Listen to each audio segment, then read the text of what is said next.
இதோ ஒரு சிறிய சிறுவர் நீதிக்கதை. சிங்கமும் சுண்டெலியும். ஒரு அடர்ந்த காட்டில் ஒரு வலிமையான சிங்கம் வாழ்ந்தது.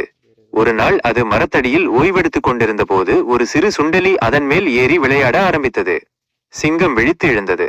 தன்னை தொந்தரவு செய்த சுண்டெலியை பிடித்து ஒரே வாயில் விழுங்க தயாரானது. சுண்டெலி பயந்து நடுங்கி, வனத்தின் அரசனே, தயவு செய்து என்னை விட்டு விடுங்கள். நீங்கள் கருணை காட்டினால் ஒரு நாள் உங்களுக்கு என்னால் உதவ முடியும் என்று கெஞ்சியது. சிங்கம் சுண்டெலியின் பேச்சை கேட்டு சிரித்தது. ஒரு குட்டி சுண்டெலியால் எனக்கு என்ன உதவி செய்ய முடியும் என்று நினைத்து அதன் பரிதாபமான தோற்றத்தை கண்டு சிரித்துக்கொண்டே அதை விடுவித்தது. சில நாட்களுக்கு பிறகு சிங்கம் வேட்டைக்காரர்கள் வைத்த வலையில் சிக்கிக் கொண்டது. எவ்வளவு முயன்றும் அதனால் வலையிலிருந்து வெளியே வர முடியவில்லை. சிங்கம் சத்தமாக கர்ஜித்தது. அந்த கர்ஜனையை சுண்டெலி கேட்டது. அது உடனடியாக சிங்கம் இருந்த இடத்திற்கு ஓடி வந்தது.